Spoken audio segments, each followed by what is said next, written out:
Mes chers amis, bonjour et bienvenue à notre émission Crois dans ta prière.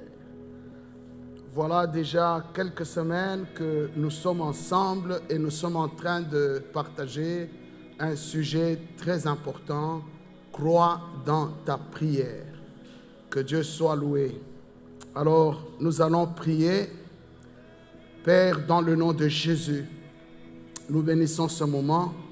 Je bénis tous ceux qui sont en train de nous suivre pendant ces temps. Je bénis tous mes frères, tous mes sœurs, tous ceux qui nous suivent de partout dans le monde.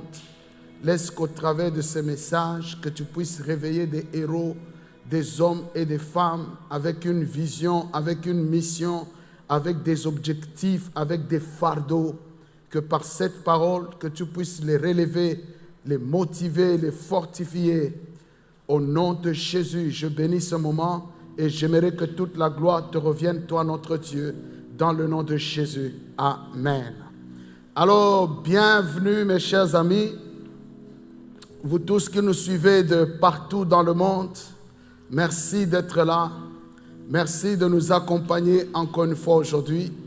Aujourd'hui, nous venons toujours avec un sujet merveilleux, un sujet merveilleux.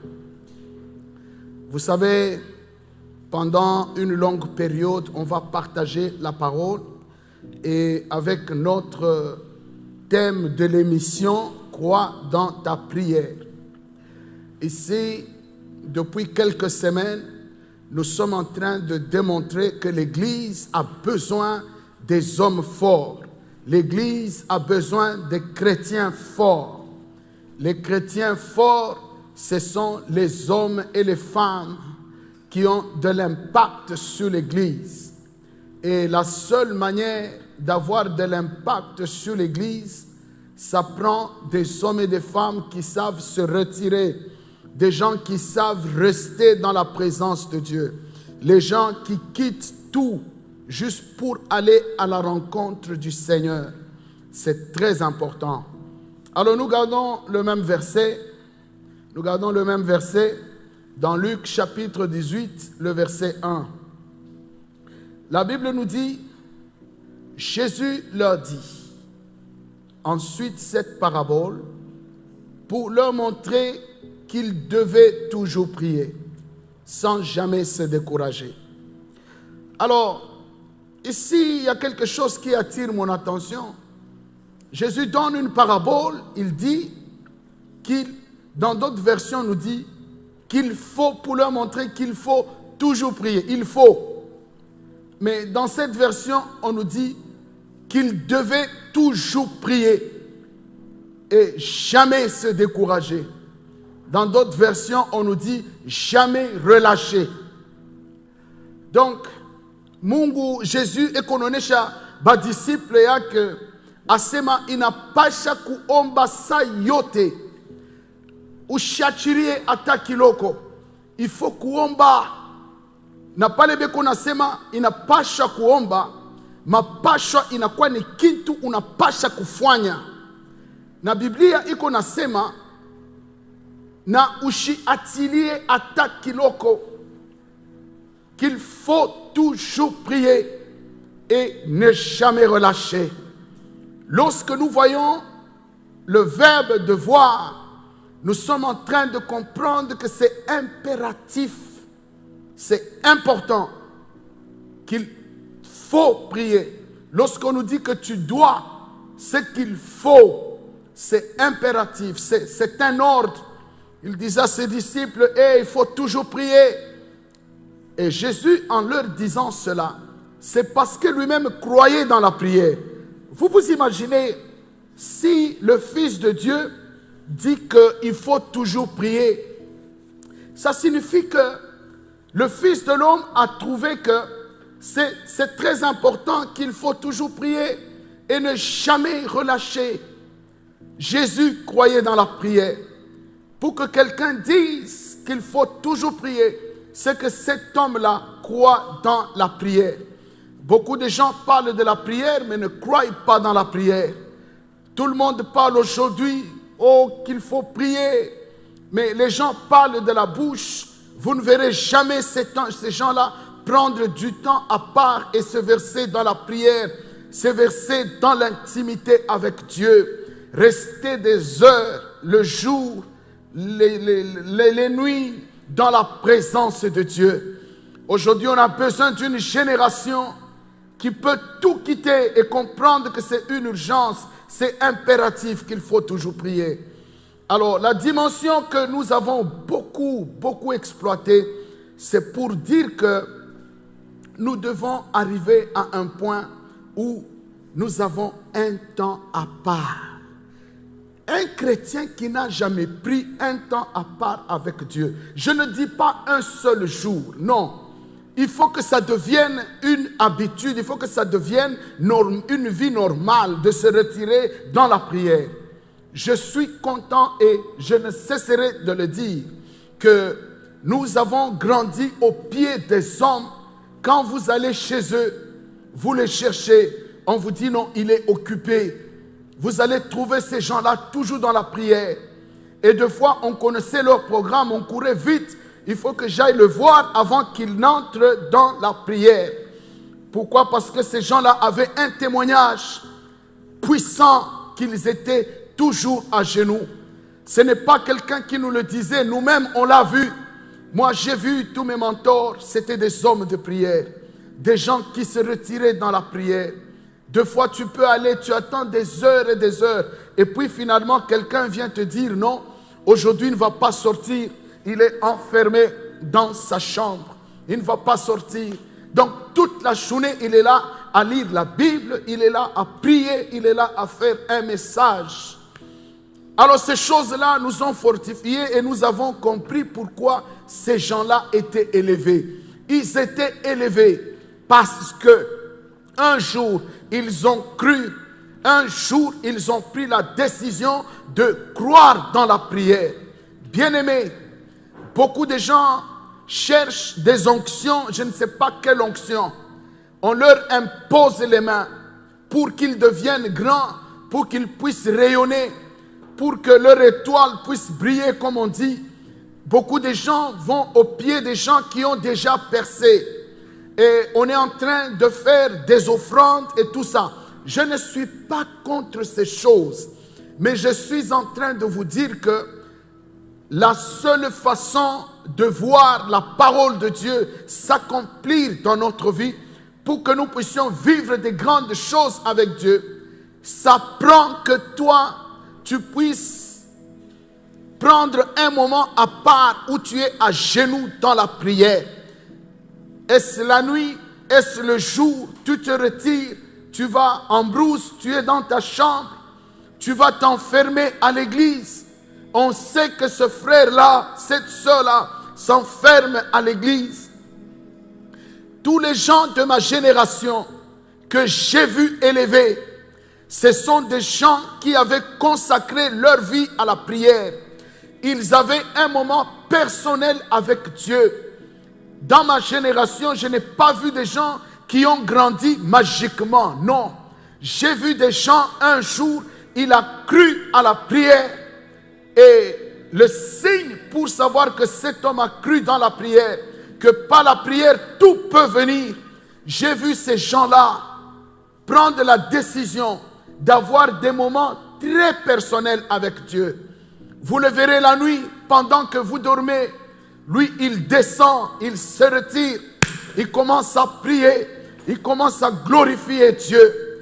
Vous verrez ces gens-là pendant la journée, pendant que tout le monde court ça et là. Lui, il est là, il prend son temps, il va s'enfermer dans la chambre en train de prier 1 heure, 2 heures et même 3 heures, 4 heures du temps.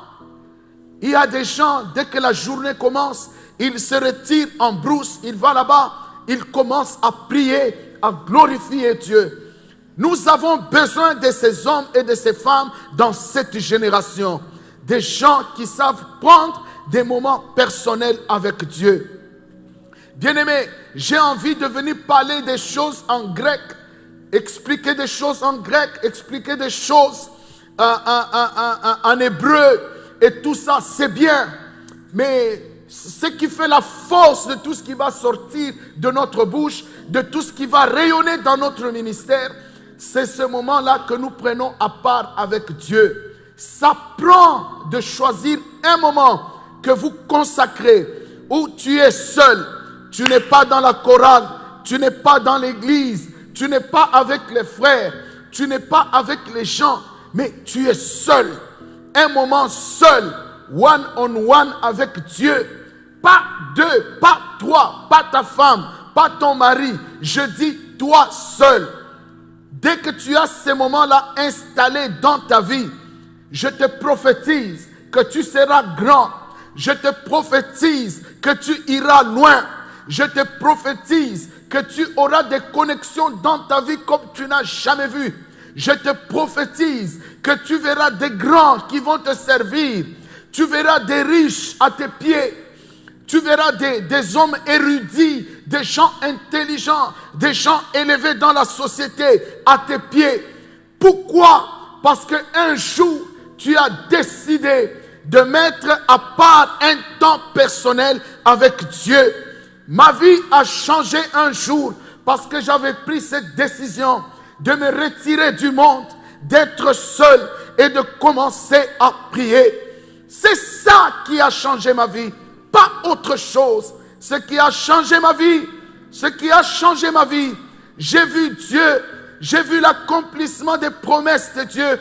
J'ai vu comment Dieu m'a tiré de là où je dormais par terre. J'ai commencé ma vie, je dormais sur un carton. Ma famille, mon père m'avait chassé de la maison à cause de la décision que j'avais prise pour le ministère. Bien-aimé, je suis allé quelque part, j'ai commencé à dormir par terre. Je dormais sur un carton. J'avais la joie, j'avais la paix. La nuit, je me réveillais, je priais. La journée, je me retirais, je priais. Je me retirais deux fois, juste, et même pas deux fois, beaucoup de fois, juste pour lire la Bible. Bien-aimé, un temps à part avec Dieu.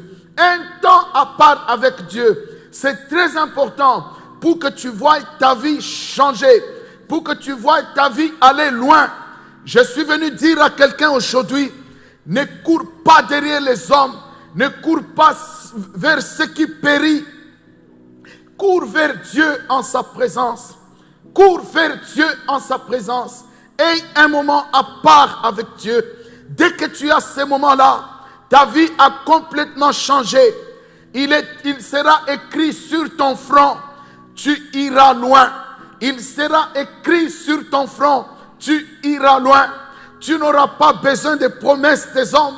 Tu n'auras pas besoin des promesses des menteurs. Parce qu'aujourd'hui, l'Église est remplie de beaucoup de menteurs.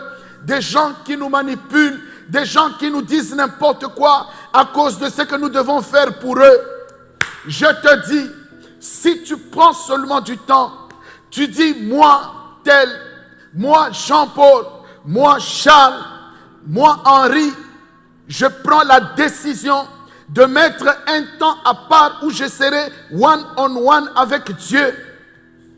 Et lorsque tu vas dans ces moments-là, c'est là que nous avons dit, quand tu es dans des moments personnels de prière, ne prie pas pour toi-même toujours. Tu ne vas pas passer 30 jours, tu ne vas pas passer 21 jours, tu ne vas pas passer 14 jours, tu ne vas pas passer 7 jours en ne priant que pour toi-même. Hey! Si tu veux échouer dans la vie, passe beaucoup de temps de prière à prier pour toi-même. Dès l'instant où tu changes ta vie, tu la tournes sur toi-même, je te dis que ta vie n'ira pas loin. Les gens qui vont loin et qui ont des moments à part avec Dieu, ils ne vont pas à genoux pour eux, ils vont à genoux pour le Seigneur. Je me rappelle, je ne savais pas qu'un frère nous avait quittés. Il était en voyage. Toute la journée, j'ai senti un fardeau. Je l'avais présent dans mon esprit. Et ce que j'ai fait, je me suis dit non, je vais quand même prier pour lui. Je me suis retiré. J'ai commencé à élever le nom de Jésus sur sa vie. J'ai commencé à élever le nom de Jésus sur sa vie. J'ai commencé à prier pour lui. J'ai commencé à dire des choses, à déclarer, à décréter des choses sur sa vie.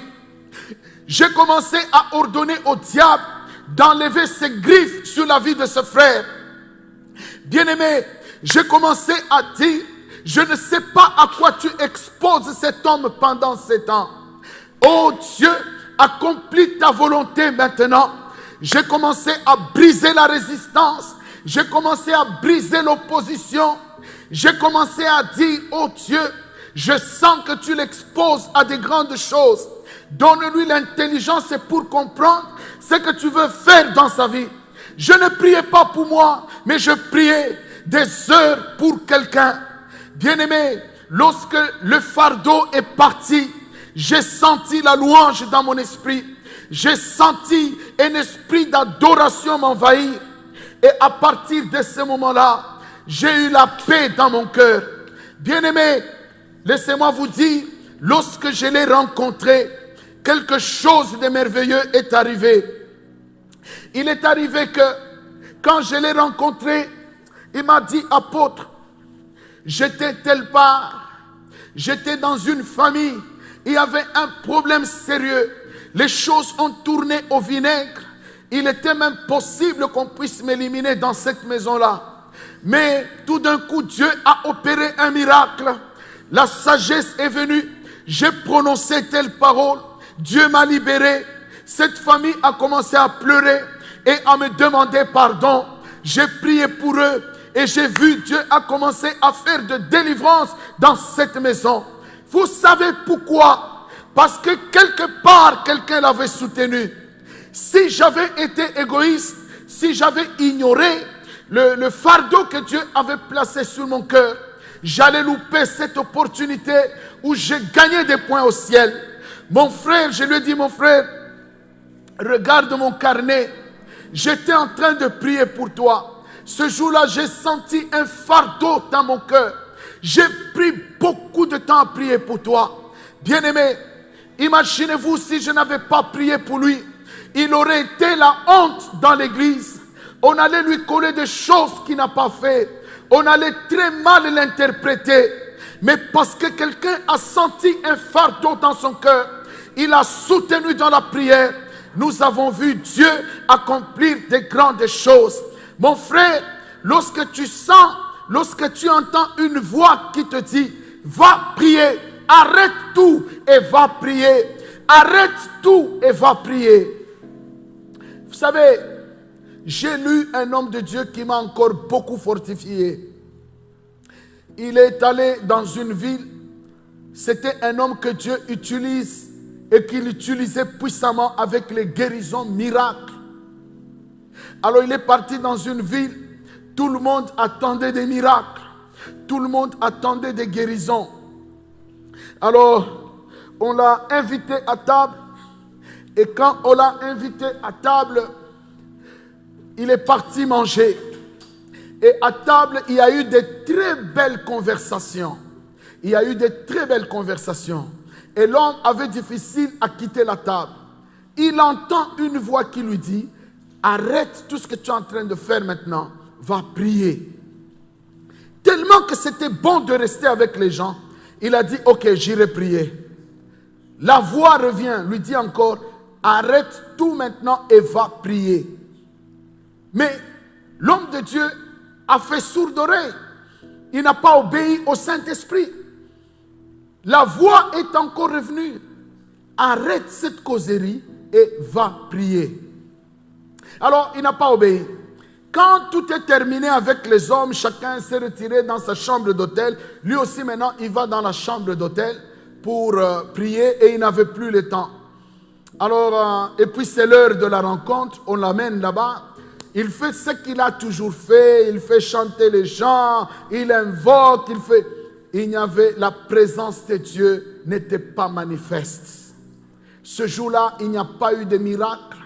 Ce jour-là, il n'y a pas eu de guérison. Ce jour-là, il n'y a pas eu de témoignages comme on l'entendait avant. Alors, il rentre à l'hôtel déçu. Il rentre à l'hôtel honteux. Il rentre à l'hôtel frustré. Et aussitôt qu'il arrive, il est allé tomber sur son lit. Et il a commencé à prier, dire à Dieu, pourquoi tu m'as lâché? Pourquoi tu ne m'as pas accompagné aujourd'hui? J'étais seul, je n'ai pas vu les miracles. Alors une voix lui dit, la même voix qui lui avait dit, quitte la table, quitte la table.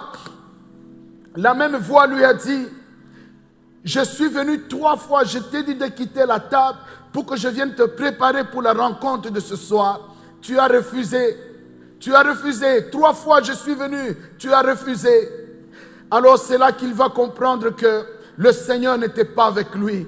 Il n'avait pas obéi. Il était animé d'une puissance de désobéissance. Et à cause de cela, il est arrivé qu'il était incapable de vivre la puissance de Dieu. Vous savez aujourd'hui, cet homme, depuis ce jour-là, il était devenu sensible à tout ce que le Saint-Esprit lui disait. Dès que le Saint-Esprit lui donnait une parole, il allait vite et il accomplissait ce que le Seigneur lui disait. Bien-aimés, vous savez combien de choses nous sommes en train de rater dans l'Église parce que les gens ne sont pas obéissants au Saint-Esprit. Les gens ne sont pas obéissants à la voix de Dieu. Beaucoup de fois, le Saint-Esprit, excusez-moi,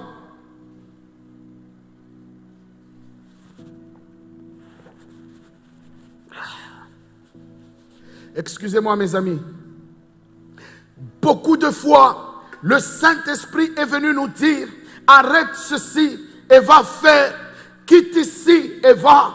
Beaucoup de gens, comme ils n'ont pas des moments personnels avec Dieu, ils ne sont pas non plus familiers à la voix de Dieu. Dès l'instant où tu n'es pas familier à la voix de Dieu, il y a beaucoup de bénédictions que tu vas rater. Il y a beaucoup de bénédictions que tu vas rater. Beaucoup de gens sont animés d'une puissance de désobéissance que quand on leur dit, quand le Saint-Esprit vient et dit arrête tout et va prier, lui il veut d'abord terminer ses propres affaires pour aller après. Non, il faudra que quand le Saint-Esprit nous parle, au moment où il te parle, quitte et va vite, obéir et va prier. Vous savez, surtout nous les hommes mariés, on a des problèmes sérieux. Vous vous imaginez à 1 heure, 2 heures, tu es dans la chaleur de ta couverture. Et puis une voix te dit non, descends et va prier. Oh my God! Tu dois laisser ta belle femme descendre et aller prier. Ça prend un esprit d'obéissance. Ça prend un esprit d'obéissance. Le Saint-Esprit vient de foi, il fait très froid. Il fait très froid. Tu as besoin de rester dans ta couverture. Et la voix te dit, sors et va prier. Mon frère, si tu es obéissant, tu vas voir des grandes choses dans ta vie. Tu vas contempler la main puissante de Dieu. Tu vas contempler la gloire de Dieu dans ta vie. Beaucoup de choses qui nous échappent, c'est parce que beaucoup de chrétiens sont animés de la puissance de désobéissance. Vous savez combien de ministères sont bloqués? Vous savez combien d'hommes de Dieu sont bloqués? Tu n'as pas de vie de prière personnelle et tu vas divorcer d'avec une femme de ta jeunesse. Oh, elle bloque mes histoires. Oh, je n'avance pas. Mais si on te pose la question de savoir, as-tu des moments personnels avec Dieu? As-tu déjà traité le cas de ton épouse au trône de Dieu? Ah, je suis venu dire à quelqu'un, il est temps que tu puisses piétiner, que tu puisses t'abstenir, que tu puisses te débarrasser, te désengager de l'esprit, de la puissance de désobéissance. C'est ça qui fait rater beaucoup de bénédictions dans la vie des enfants de Dieu. Je suis venu dire à quelqu'un, aujourd'hui, quand tu seras dans la vie personnelle de prière, commence à détruire les griffes du diable qu'il a imposées sur ta vie pour que tu sois capable d'écouter la voix de Dieu, pour que tu sois capable d'obéir à la voix de Dieu, pour que tu sois capable d'obéir à la parole de Dieu, pour que tu sois capable d'obéir à ton mentor. C'est très important. C'est très important, je vous dis. Jésus dit qu'il faut toujours prier et ne point se relâcher. Les gens qui croient dans la prière, ils sont animés d'un esprit d'obéissance. Un esprit d'obéissance, aussitôt que le Saint-Esprit dépose quelque chose dans l'esprit, il commence à courir pour faire la volonté de Dieu. Je suis venu t'aviser, toi qui me suis en ces moments. De partout où tu es, je sais qu'il y a des grâces, je sais qu'il y a des dons, je sais qu'il y a une grande destinée en toi. Mais si tu veux voir ces choses s'épanouir, tu veux voir ces choses exploser, ça prend l'esprit d'obéissance. Ça prend de détruire les griffes de la désobéissance que le diable a imposées sur ta vie. Au nom de Jésus, je décrète et je déclare que tu es libéré de la puissance de désobéissance. Tu risques d'être comme un sorcier dans l'église à cause de la puissance de désobéissance. Tu risques d'être comme un sorcier dans l'église. Lorsque tu désobéis, tu vas rester chétif, tu vas rester petit. Et quand tu vas rester petit, tu vas commencer à envier ceux qui sont en train d'avancer. Et quand Dieu va commencer à accomplir des grandes choses avec eux, tu vas commencer à les critiquer pour dire non, ils ont touché la magie. Oh, ils ont des histoires. Oh, ils ont porté des bagues. Oh, regardez les signes qu'il est en train de faire. Tu ne seras là qu'à observer et détruire la vie des autres. Alors que ce qui t'a détruit, ce qui t'a freiné, c'est parce que tu marches dans la désobéissance. Je suis venu dire à quelqu'un aujourd'hui, partout où tu es, tu as un appel puissant, je le crois. Tu as un ministère puissant, je le crois.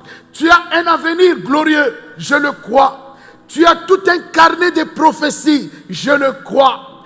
Tu es dans une église merveilleuse où il y a tout. Il y a même la prière. Je le crois. Mais ce que je ne crois pas, c'est que tu ne crois pas dans la prière.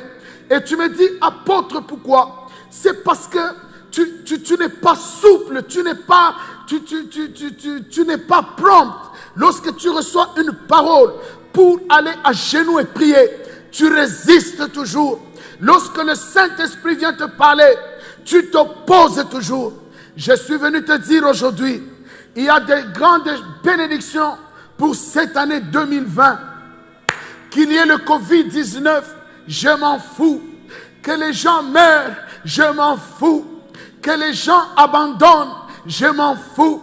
Ce que je sais, c'est que je puisse couler dans la prière, dans la présence de Dieu. Lorsque j'arrive dans la présence de Dieu, je commence à élever le nom de Jésus. J'élève le nom de Jésus sur mon église. J'élève le nom de Jésus sur mon mentor, sur mon père spirituel. J'élève le nom de Jésus sur ma famille. J'élève le nom de Jésus sur ma ville. J'élève le nom de Jésus sur ma communauté. Oh, j'élève le nom de Jésus sur mon gouverneur. J'élève le nom de Jésus sur le chef de la police dans ma ville. J'élève le nom de Jésus sur ma mission. J'élève le nom de Jésus sur ma vision.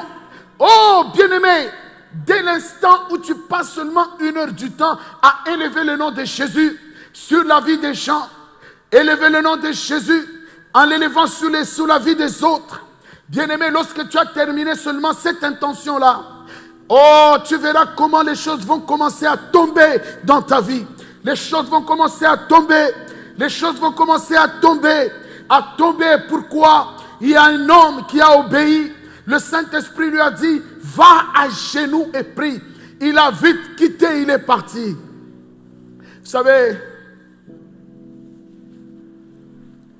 Dieu m'a béni avec une femme qui est très penchée sur la prière. Je la vois très disciplinée.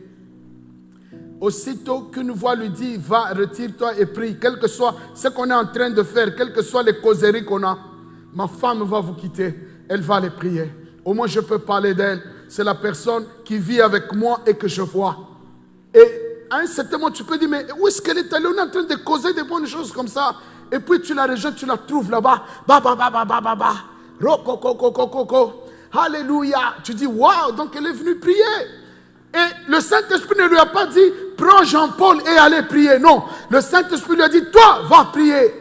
J'aime J'aime quand je suis à l'église, je vois une sœur, au lieu de rester à parler, à blaguer, vous la voyez, elle se retire dans la permanence et vous entendez une voix en train de déclarer des choses dans la permanence pendant que tout le monde parle, pendant que tout le monde fait rire les gens, pendant que tous les gens sont paresseux, assis sur la chaise. Elle est quelque part cachée en train de prier. Nous avons besoin de ces gens-là dans l'église. Crois dans ta prière. Bien-aimés, nous allons prier au nom de Jésus. J'aimerais qu'il te soit communiqué un esprit puissant d'obéissance. Au nom de Jésus. Père, je bénis mon frère, je bénis ma soeur qui m'a suivi aujourd'hui. Qu'il lui soit communiqué un esprit d'obéissance. Quand tu vas lui parler de se retirer, aller te rencontrer personnellement, one on one avec toi, laisse qu'il puisse marcher dans l'obéissance. Et j'aimerais que tu puisses l'aider à croire dans la prière. Beaucoup de gens ne prient pas parce qu'ils ne croient pas dans la prière. Les gens qui croient dans la prière, ils sont animés d'un esprit d'obéissance. Au nom de Jésus, sois béni et fortifié, toi et ta famille. Amen. Que Dieu vous garde et à la prochaine.